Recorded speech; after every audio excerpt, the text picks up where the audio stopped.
Hai semuanya, ketemu lagi bareng Mihu di sini. Oh iya, kali ini Mihu akan membawakan alur cerita dari film Donghua yang berjudul Battle Through the Heaven. Mihu mengingatkan sekali lagi ya bahwa konten ini full spoiler. Mari siapkan cemilannya dan mari kita mulai alur ceritanya. Melanjutkan dari kisah sebelumnya. Sekarang karena pembakaran esensi darah sang makhluk tertinggi di dalam tubuh Xiaoyan sudah selesai, maka kekuatan Xiaoyan kembali turun sampai langkah keempat. Dan hal ini tampaknya berhasil membuat pihak musuh mulai bingung. Sial, apakah dia sengaja untuk mempermainkan kita sebelumnya? Gumam Jidongdong. Pada saat ini dia yang semula khawatir dengan kekuatannya, kini dia juga memilih untuk mengejar Xiaoyan kembali. Namun sangat disayangkan bahwa mereka harus ditahan oleh prajurit dari dunia sensi. Sebelumnya sang ratu sendiri mengira bahwa ada banyak prajurit Taisho yang harus dilawan di sini. Mereka mengenakan baju besi dewa yang berharga, dan bukanlah tugas yang mudah untuk menghadapinya. Itu sangat berbahaya, sehingga rahasianya hampir terbongkar. Di sisi lain, Xiaoyan mulai mendekati sang ratu. Dia menggaruk kepalanya dan tersenyum kecut. Serangan telapak tangan yang dilambaikan Xiaoyan dengan santai sebelumnya, itu bukanlah kekuatannya. Dia sebenarnya hanya melambaikan tangannya tanpa kekuatan. Untungnya sang ratu mengerti maksud Xiaoyan. Bahkan dengan kekuatan tubuh keabadian fisik bintang 7, Xiaoyan yakin bahwa dirinya tidak bisa menandingi Jidongdong. Apalagi 3 bayangan hitam yang bahkan lebih kuat dari Jidongdong. Tidak hanya itu, bahkan pukulan biasa mereka cukup merepotkan. Meskipun setelah terluka, mereka masih mengandung kekuatan yang tidak terbayangkan. Tapi saat ini aura di tubuh Xiaoyan juga melonjak. Dan ketika tubuh avatarnya kembali, ada tanda-tanda peningkatan pada kekuatannya. Itu karena tubuh avatar Yuan Shen datang jauh-jauh untuk mengunjungi bintang dan benua yang tak terhitung jumlahnya. Meskipun bintang-bintang dan benua itu sudah dijara oleh dunia Taishu, mereka tetap memberi avatar Yuan Shen sinar terakhir energi dunia. Dan Yuan Shen juga telah berjanji kepada mereka bahwa ia akan membalaskan dendam mereka. Dan ketika energi dunia ini berkumpul pada sosok avatar Yuan Shen, hal itu juga telah memberi Xiaoyan kesempatan untuk menerobos lagi. Pada saat ini Xiaoyan segera duduk bersila. Dengan hadirnya sang ratu di sini, dia tidak perlu terlalu khawatir terhadap serangan atau gangguan dari pihak luar. Selain bisa benar-benar merasa tenang saat ini dan dapat melakukan terobosan pada kekuatannya, setelah memasuki keabadian kaisar, kecepatan peningkatan Xiaoyan sebenarnya terus bertambah dengan kecepatan yang luar biasa. Hal ini juga sepertinya mencerminkan bahwa pertarungan antara dunia sensi dan dunia Taisho sudah dekat. Karena waktunya sudah sangat singkat, maka Xiaoyan harus menjadi lebih kuat secepat mungkin. Tidak hanya Xiaoyan, sang ratu juga mencoba yang terbaik untuk menemukan cara dalam merencanakan setiap strategi di masa depan. Hanya untuk membantu Xiaoyan dan dunia sensi bertahan lebih lama pada invasi dari dunia Taishu. Pada saat ini ketika melihat Xiaoyan yang sedang duduk bersila, mata sang ratu yang lembut dan tampak santai ini mengungkapkan banyak kerumitan. Akhirnya dia sepertinya mulai memahami bahwa dia harus menjadi kuat agar bisa bertahan. Dia pasti tidak mengulangi kesalahan yang sama. Namun apakah hal ini benar-benar dapat mengubah hidupnya? Aku berharap dia menjadi kunci perubahan dunia dan kembali menyatukan semuanya seperti dahulu. Gumam sang ratu dengan perlahan. Dan tentu saja saat ini ratu memastikan suaranya tidak akan terdengar oleh Xiaoyan. Karena Xiaoyan sendiri telah sangat terbebani dengan tanggung jawab yang sangat berat. Dan jika dia mendengar kata-kata dari sang ratu saat ini, dia pasti akan tambah terbebani. Sang ratu hanya bisa berharap bahwa dia bisa berbagi lebih banyak tekanan dan tanggung jawab untuk Xiaoyan. Pada saat sang ratu menyaksikan perang yang ada di depannya, sang ratu hanya berdiri diam di atas bahtera. Dia sudah membuat semua pengaturan dan hanya perlu menunggu sepanjang waktu. Dalam kehampaan di sana meskipun jumlah pasukan dunia sensi tidak sebanyak prajurit Taishu, mereka tidak terlihat mengalami kesulitan. Akan tetapi momentum pihak dunia Taisu ini memang sangat besar. Dan kelompok prajurit Taisu ini sulit untuk dilawan. Padahal bagaimanapun juga, mereka bukanlah prajurit Taisu yang bertanggung jawab atas pertempuran sesungguhnya. Di hadapan kultivator yang lebih kuat, hanya masalah waktu sebelum keabadian itu dihilangkan. Pada saat ini setelah sekian lama yang dilalui, seluruh medan perang pun berangsur-angsur mereda. Dan seseorang segera maju ke hadapan sang ratu. Lapor kepada yang mulia ratu, keempatnya sudah tersegel hidup-hidup. Apakah sampah dunia Taisu ini perlu dibersihkan? Ucap sosok itu. Saat ini orang yang maju melaporkan memakai topeng, sehingga tidak bisa terlihat penampilannya dengan jelas. Dan dia hanya mengepalkan tangannya dengan hormat di hadapan sang ratu. Jangan, hancurkan saja markas Taisu mereka. Simpan baju besi dewanya sebanyak mungkin. Dan hapus semua tubuh yang ada di dalam baju besi dewa itu. Ucap sang ratu sambil berbisik. Setelah sang ratu selesai berbicara, sosok itu pun kembali mengepalkan tinjunya. Tetapi pada saat ini, markas Taisu yang besar tiba-tiba mengeluarkan suara yang keras. Dan pada saat yang sama, sosok bertopeng yang ada di depan sang ratu juga langsung memandangnya dengan terkejut. Semua orang yang berpartisipasi dalam pertempuran harap meninggalkan medan perang secepat mungkin. Ambil posisi pertahanan dengan tertib dan selamatkan diri kalian sebelum ledakan terjadi. Ucap sosok bertopeng itu sambil berteriak. Lalu pada saat berikutnya seluruh tubuh markas Taisu meledak dengan cahaya yang menyilaukan. Dan markas ini secara bertahap terbelah. Dan terlihat jelas bahwa itu telah berubah menjadi potongan yang tak terhitung jumlahnya. Dalam sekejap sinar merah yang tak terhitung jumlahnya dengan gila-gilaan menerangi seluruh kehampaan. Dan pada saat ini sang ratu sendiri tentunya tidak berani mengabaikannya. Aura kuat melonjak dari sosoknya. Dan itu menutupi seluruh bahtera dalam sekejap mata. Tidak hanya itu, ada juga beberapa sosok keabadian yang masih terkena sapuan cahaya merah. Namun anehnya adalah cahaya merah tersebut tidak membahayakan bagi para prajurit Taisu. Selama masa ini, sejumlah besar prajurit Taisu itu pun kembali ke dalam markas.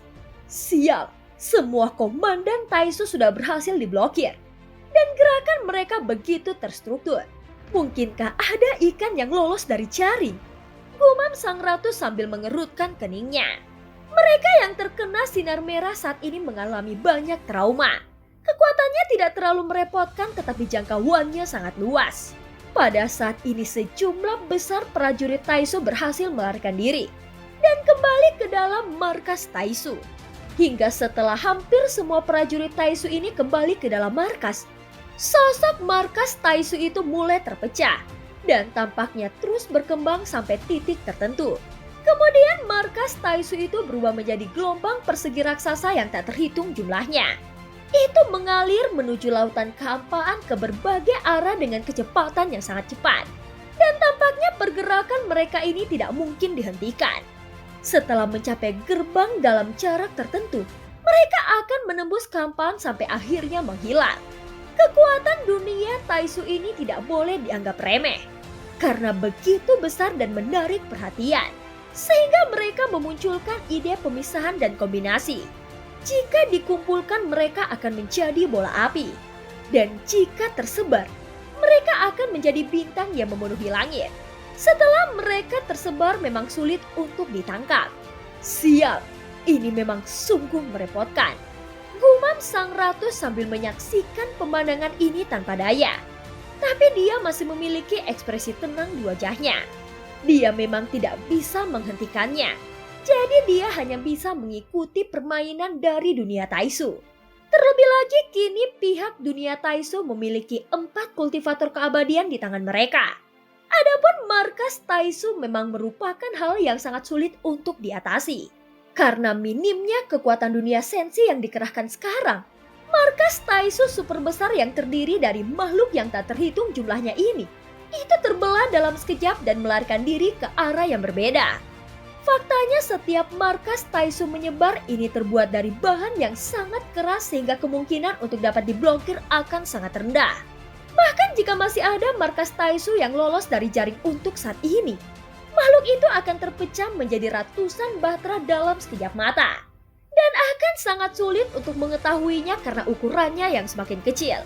Apakah Yang Mulia Ratu ingin mengejarnya atau membiarkannya melarikan diri begitu saja?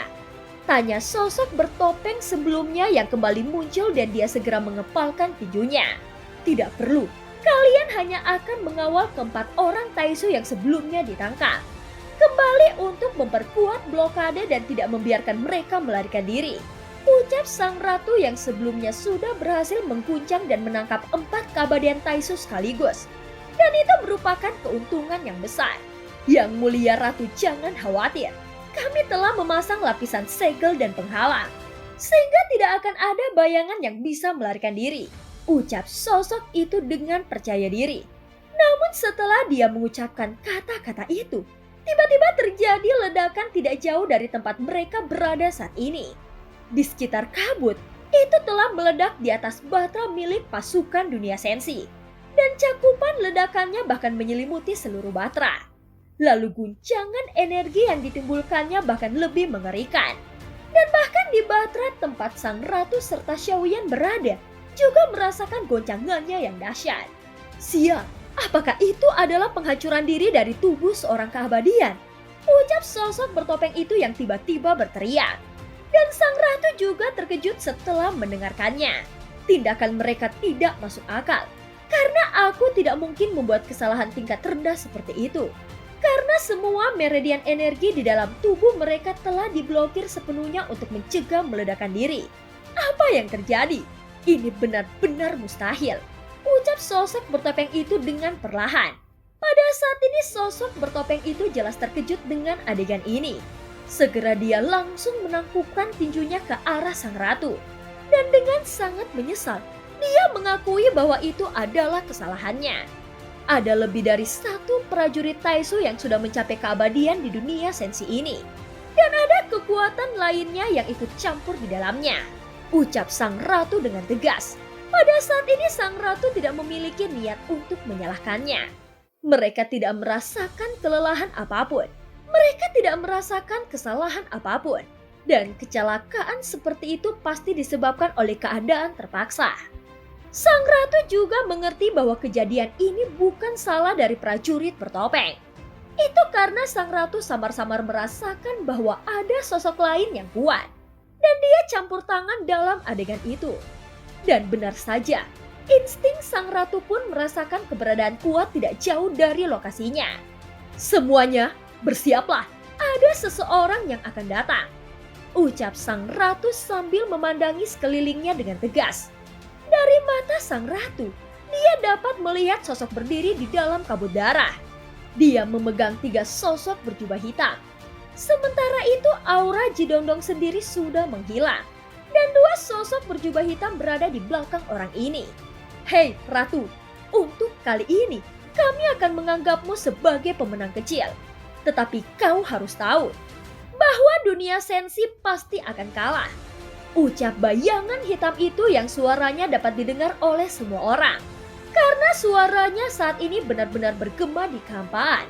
Kemudian setelah bayangan hitam itu selesai berbicara, kabut darah perlahan menyusut dan bergetar dengan keras. Lalu itu kembali membentuk lingkaran energi yang dengan cepat menyebar ke sekeliling. Seketika sosok yang berbicara beserta 3 orang itu menghilang bersama dengan kabut darah. Namun bahtera yang ada di dalam kabut darah itu menerima dampak yang kuat dan mengalami penghancuran diri secara perlahan. Dan kekuatan yang dipicu ini secara langsung meledakkan bahtera tersebut hingga tidak dapat dikenali lagi. Adapun kondisi para prajurit dunia sensi yang berada di dalam bahtera, situasi mereka saat ini mungkin sangat buruk. Semuanya, tingkatkan kecepatan untuk menyelamatkan diri. Ucap sang ratu yang langsung berteriak. Akan tetapi sang ratu tetap tidak memilih untuk pergi. Karena Xiaoyan saat ini masih dalam proses kultivasi. Di sisi lain, bahtera lainnya segera diberangkatkan dan meninggalkan kehampaan ini. Pada saat ini terlihat bahtera yang telah dihancurkan itu sudah berantakan. Dan terlihat banyak mayat berserakan di mana-mana. Anggota tubuh dan lengan benar-benar tersebar seperti sampah. Peledakan ini hampir membunuh 2/3 prajurit dunia sensi di dalam Bahtera. Dan bahkan beberapa makhluk keabadian kaisar lainnya juga mengalami kerusakan yang parah. Pihak dunia sensi sudah kehilangan tawanan dari dunia Taisu sebelumnya. Dan ketegasan tindakan dari dunia Taisu ini sungguh mengagumkan. Dengan tindakan ini, mereka ingin memperlihatkan bahwa kekuatan mereka tidak terbatas. Pada saat ini markas Taisu itu juga sedang melesat dengan tubuh besar mereka. Dan masing-masing dari mereka terus pergi ke arah yang berbeda. Mungkin pasukan itu dibagi menjadi 5 kelompok untuk meminimalkan kerugian. Akan tetapi bagi pihak dunia sensi, pengiriman pasukan ini merupakan sebuah kegagalan. Dan dengan demikian Sang Ratu dapat dengan jelas melihat bahwa kekuatan dunia Taisu memang lebih kuat dari yang dibayangkan. Tentu saja bukan kelompok Taisu yang ada di permukaan yang harus dilawan. Karena sosok-sosok kuat yang sebenarnya memilih untuk diam di kedalaman dunia sensi ini.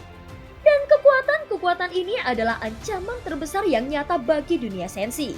Pada saat ini Sang Ratu sudah merasa bahwa sosok yang muncul sebelumnya cukup kuat. Jika bukan karena kehadiran Zenwu, dunia Taisu mungkin tidak akan menerima balas dendam yang lebih hebat. Namun bagi kedua belah pihak, ini sebenarnya adalah konfrontasi jangka pendek. Kedua belah pihak sedang menyelidiki, dan keduanya menderita kerugian dan pada akhirnya pihak dunia sensi juga harus menimbulkan banyak korban untuk mendapatkan informasi seperti ini. Sementara di luar sedang terjadi pertarungan, Xiaoyan sendiri saat ini benar-benar tenggelam dalam kultivasinya. Langkah kelima dari keabadian kaisar adalah titik balik dan kekuatan keabadian pun sudah menyebar dari jantungnya. Lalu mulai menyatu ke dalam dagingnya. Kini jantung tidak lagi menjadi kelemahan yang fatal. Dan bahkan menghancurkan jantung tidak dapat mengalahkan seorang keabadian. Di kehampaan sekitarnya, aliran kekuatan keabadian melonjak menuju sosok Xiaoyan. Tetapi sebagian besar kekuatan ini melewati auranya. Dan sangat sedikit yang benar-benar diserap oleh Xiaoyan. Jika ini terus berlanjut, maka langkah kelima mungkin akan sulit untuk ditembus. Ucap Sang Ratu sambil memandangi Xiaoyan yang sedang duduk bersila. Dan benar saja tidak butuh waktu lama sampai dia selesai berbicara. Kekuatan keabadian yang menyebar di sekitar Xiaoyan tiba-tiba menghilang. Dan saat ini Xiaoyan pun langsung membuka matanya. Apakah aku gagal? Tunggu, bagaimana bisa? Ucap Xiaoyan yang juga bingung dengan kejadian ini. Dia jelas merasakan kekuatan keabadian terus-menerus memasuki tubuhnya. Tetapi dia tetap gagal pada akhirnya. Energi dunia yang kau miliki sebenarnya sangat mencukupi. Dan kau tidak memerlukan kemauan untuk menembus langkah kelima. Ucap Sang Ratu dengan perlahan. Jadi mungkinkah yang aku lakukan sedari tadi hanya mengumpulkan energi saja? Tapi aku jelas merasakan bahwa akan ada terobosan dalam kekuatanku. Apakah Zhu Shang juga pernah mengalami hal yang sama? Tanya Xiaoyan dengan kesal. Bisa dikatakan seperti itu. Tapi kehendak yang kau miliki berbeda dengan dia. Itu milik kehendak seorang keabadian. Hanya setelah kau memahami keinginan keabadian, barulah kau benar-benar dapat memasuki tingkat keabadian. Inilah jalan yang harus kau ambil. Ucap Sang Ratu sambil tersenyum. Oleh karena itu tidak perlu mencoba menerobos. Sebelum kau memiliki keinginan untuk sampai di langkah kelima. Ucap Sang Ratu kembali dengan suara yang dalam. Saat ini dia menjelaskan tentang apa yang disebut keinginan. Xiaoyan bukannya tidak sedikit pun memiliki ketenangan di pikirannya. Tapi yang perlu dicapainya sekarang adalah keinginan keabadian. Kehendak setiap orang berbeda-beda. Misalnya tidak akan ada 2 daun yang identik di dunia. Namun keduanya dapat mencapai dasar keabadian yang sama. Setiap orang pasti mengalami banyak sekali cerita uniknya masing-masing. Ucap Sang Ratu kembali. Apa yang disebut keinginan adalah menemukan jati diri dalam setiap kehidupanmu sendiri. Atau menatap masa depan. Dan berpikir jernih tentang apa yang dibutuhkan. Semuanya tergantung pada seberapa jauh kau melangkah semasa hidup. Dan apakah kau bisa mengambil sisi baiknya? Ucap Sang Ratu. Pada titik ini kau harus memiliki pemahaman yang lebih detail. Dan seiring berjalannya waktu kau mungkin akan mengerti sedikit. Ucap sang ratu kembali yang terus menjelaskan dan sambil membersihkan medan perang di depannya. Ratu, aku punya pertanyaan. Mengapa markas Taisu menghilang? Tanya Xiaoyan segera berdiri. Dan ketika dia melihat sekeliling, dia menyadari bahwa markas Taisu yang sangat besar ini telah menghilang tanpa jejak. Aku juga tidak mengerti situasinya. Makhluk besar itu tiba-tiba meledak dan membelah dirinya. Lalu mereka melarikan diri ke kejauhan. Dengan pasukan yang aku kerahkan saat ini, mustahil bagi kita untuk menangkapnya. Jawab sang ratu sambil menggelengkan kepalanya. Apakah kau juga akan memberitahuku bahwa 4 orang yang kau tangkap sebelumnya juga melarikan diri? Tanya Xiaoyan. Saat ini dia menyadari bahwa ada yang tidak beres, sehingga dia terus menanyakan situasinya secara detail. Hahaha, tebakanmu sangat akurat. Namun tidak semuanya bisa dianggap lolos. Ada juga yang mati, dan 3 lainnya berhasil melarikan diri. Ucap sang ratu sambil tersenyum. Dan setelah mendengar kata-kata ini, seketika sosok Xiaoyan membeku di tempatnya. Ratu, apakah ada orang lain yang lebih kuat yang menyelamatkan mereka? Tanya Xiaoyan. Kini dia bisa langsung menebak bahwa jika pihak dunia Taisu ini bisa melarikan diri meski dihadang oleh lapisan demi lapisan pertahanan, pasti kekuatan dunia Taisu yang lebih kuat datang untuk menyelamatkan. Benar, dia sangat kuat. Jawab sang ratu sambil mengangguk. Apakah dia bahkan lebih kuat darimu? Tanya Xiaoyan dengan serius. Entahlah, aku belum pernah bertarung sebelumnya. Dan sebenarnya, aku tidak pandai bertarung. Lagi pula aku dilindungi oleh orang lain sebelumnya. Jadi pada dasarnya aku tidak perlu mengambil tindakan. Ucap sang ratu sambil menghela napas panjang. Setelah mendengar kata-kata ini, seketika Xiaoyan memiliki benang hitam di sekujur kepalanya. Dia merasa agak rumit dengan semua ini. Ngomong-ngomong tentang orang yang bisa melindungimu selama puluhan ribu tahun, bukankah hanya ada 1 orang? Tanya Xiaoyan sambil memandangi sang ratu dengan curiga. Hahaha, mari kita mulai berbisnis. Apa yang terjadi? Bagaimana mereka bisa lolos? Ucap Xiaoyan sambil tertawa datar. Saat ini dia menggaruk kepalanya dan menatap sang ratu dengan serius. Segera sang ratu memberitahu Xiaoyan apa yang terjadi pada saat itu dan Xiaoyan tiba-tiba tersentak. Dengan kata lain, pihak dunia Taisu sudah memiliki kekuatan yang relatif mengakar di dunia sensi. Apakah mungkin kita dapat menemukan akar permasalahan ini dan mencabutnya sesegera mungkin? Gumam Xiaoyan dengan perlahan. Pada saat ini Xiaoyan sangat khawatir jika dunia sensi tidak bisa menindak masalah ini. Begitu dunia Taisu menyerbu dan memasuki dunia sensi tepat waktu, itu akan benar-benar membentuk serangan 2 sisi, yaitu masalah internal dan eksternal. Bukan hanya kesulitannya yang tersembunyi itu terlalu dalam, tetapi siklus panjang rencana mereka jauh di luar imajinasi dan telah lama diintegrasikan ke dalam dunia sensi ini. Lalu jika hanya menunggu sampai pasukan inti dunia Taisu sudah datang, maka semua prajurit Taisu kuat yang tersembunyi di dalam dunia sensi ini akan terungkap sepenuhnya. Ucap sang ratu. Terlebih lagi meskipun para pejuang dari dunia sensi telah disaring lapis demi lapis, masih belum ada jaminan bahwa tidak ada kekuatan dunia Taisu di antara mereka. Dan aku yakin pengkhianat masih berkeliaran di dunia ini. Ucap sang ratu kembali. Dan film pun berakhir. Terima kasih udah dengerin Mihu dari awal sampai akhir ya. Sampai jumpa.